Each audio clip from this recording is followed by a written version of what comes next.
It's day 7 of my codependency recovery. Um, it's not easy by far.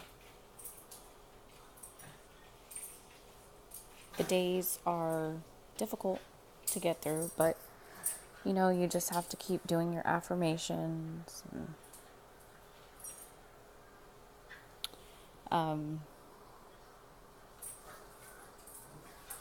I like Lisa A. Romano. Sorry, I have a thing with picking my face, so at the top I'm going to have all this. So I'm starting to understand how codependency works and its effects on people. I'm trying really, really hard not to get emotional right now, but it's not easy.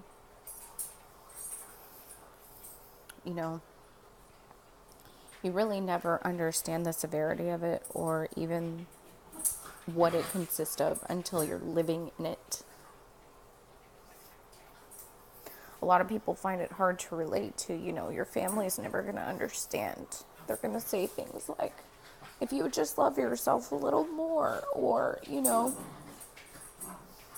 if you'd stop looking at a damn man and just look at what you have. Well, it's not that easy when you've never felt like you're good enough or you matter. And today, for the first time, my 7th day, I can honestly say I feel like I matter today. I'm just a basket case. Because I've never mattered before.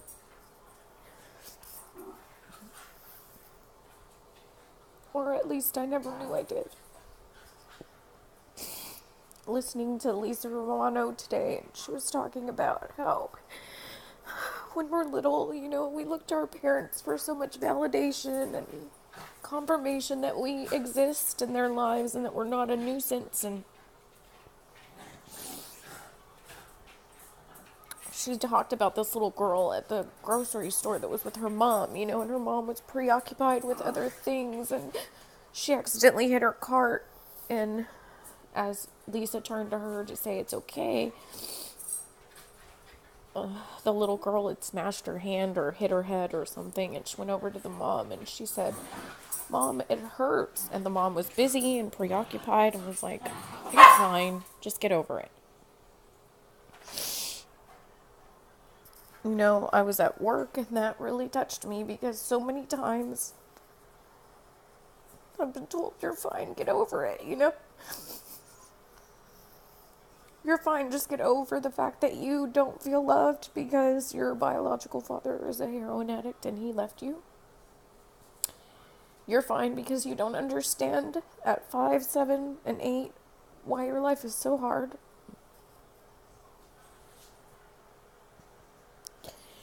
Why you can't have both parents. Why you can't have a mother and a father like every other kid in school. You're fine. You're fine, Crystal. Sometimes you're not fine. Majority of the time you're not fine, and when you're in a toxic environment like that and you're growing up, you don't know that. You don't know that you need that validation and that approval from your parents, but you seek it for so long. And you can spend a lifetime, here I am, trying to find it, So today for me is kind of a breakthrough. I just figured out that I do matter. And that all I ever wanted was for somebody to say, "What are you feeling?" And listen, not "What are you feeling?" and "We have to go," or "What are you feeling?" and "I don't have time for that right now." I stop and I look at my son and I'm always trying to build him up because I never knew what that was like. I've always had to do that for myself. I don't want my son to do the things that I've had to do for myself. Self-medicate. Came through that. Failed relationships. Worked through that. It's not fun. So I'm constantly trying to build him up and keep him going because we have to break this cycle. And I'm so grateful to the people that do reach out and say, I've been through this because I didn't understand myself sometimes. I remember when I would fight with my exes or I would start an argument, why I wanted love so bad, but when I had it, I was so scared of it, I pushed it away the first chance I got. First chance I got. Because I never felt good enough. And I was always afraid somebody was going to leave. Or they were going to hurt me. So before that happens, I had to try to hurt them. It's not easy. But who said life was going to be easy, right? But you gain so much perspective out of who you are and what life has to offer.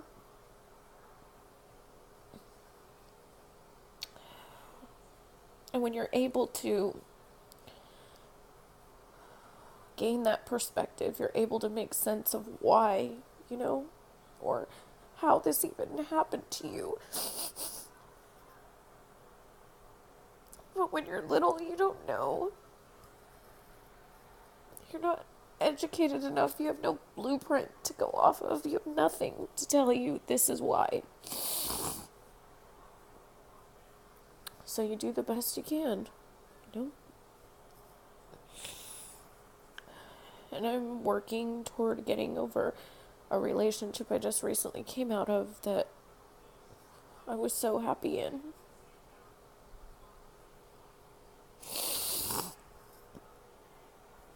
Well, we were both codependent, on each other.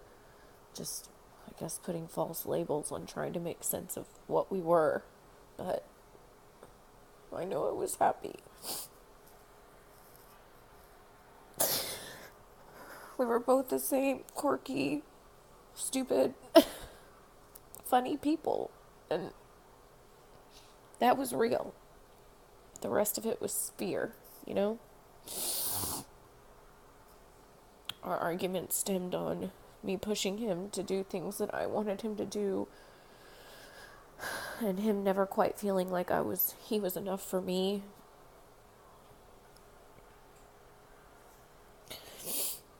And me gaining so much out of our love, my patience. He taught me how to fight with love. And I miss him so much, but today I had a breakthrough because today was the first day that I told myself it's not about him, it's about me, Right now it's about me. I have to become a better me first. And that's huge for me. I've never done that before. I've always tried to feel love or gain love through my relationships with everybody else. And today, for the first time, I feel like I can stand on my own and I'm okay. I mean, I don't know what the future holds. I can't predict that. But I don't feel in need. And that's a huge breakthrough for me. I've always needed someone here with me or next to me. And today I just wanted and needed my own validation, my own confirmation, my own approval that I'm fine just where I'm at. Although I'm telling myself that, but I know I'll be okay. I guess for the first time in my life, in 35 years, I actually have some hope that that's going to be true.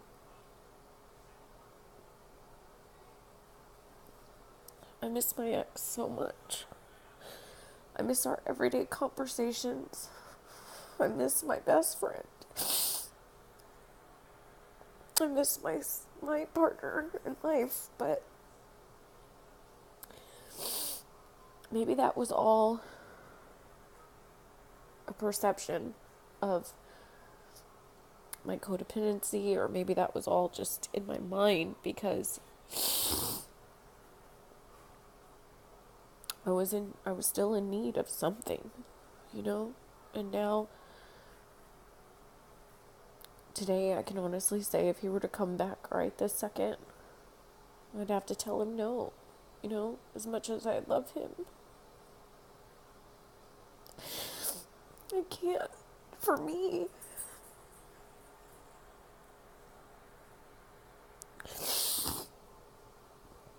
I've never set boundaries. I've never known how to have confidence enough to say, this is my space and I deserve it. I don't want to date anybody else. I don't. I don't want to bring anyone else around my child. And I don't want anyone else to touch me the way he did.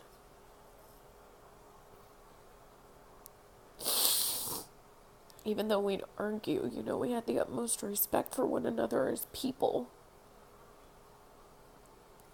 We always tried to never cross those bounds. You know, if it got out of hand, we'd recorrect each other in love. Hey, babe, don't say that. Hey, honey, don't, you know, that's a little too far. And I felt safe.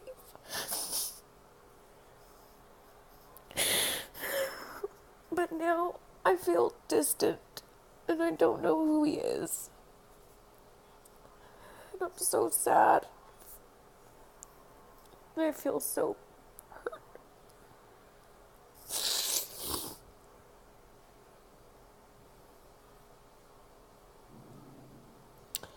And I know I can't trust like I used to.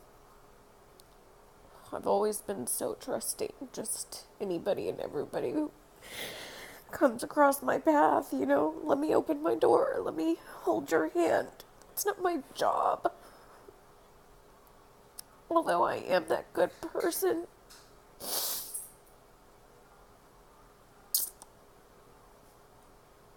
Although I love with everything in me, that's not my job.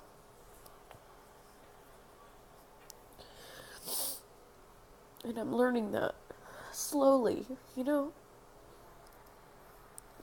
So I wanted to start the blog because when I started this work, and I've been through my share of AA and Al-Anon and all this stuff,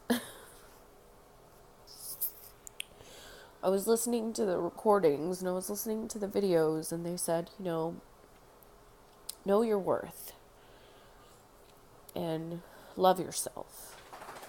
But I couldn't make sense of how or why. Why would I love myself, you know? What's so great about Crystal? What's so great about Crystal Harrington? You know, what's there to love? And as sad as of a question as that is, it's a very valid question for a codependent that doesn't have any sense of purpose.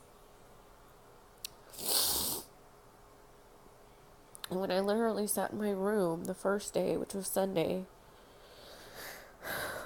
well, that wasn't my first day, that was like my third day, I had asked myself that question. Until today when I saw Lisa's video of, you know, feel your feelings. So on Sunday when I saw, you know, when I was thinking this to myself, I wrote it down. I literally stared at the page for a good hour to 2 hours trying to figure out why. And that was very heartbreaking. Through that 2 hours, you know, of why I matter, why am I enough, why am I good enough, you know? How could I be good enough? I mean, I've always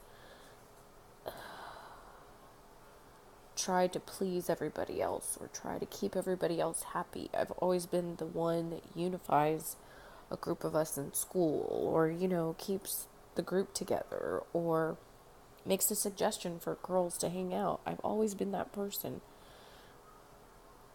But I've never known why. I had never even stopped to ask myself why.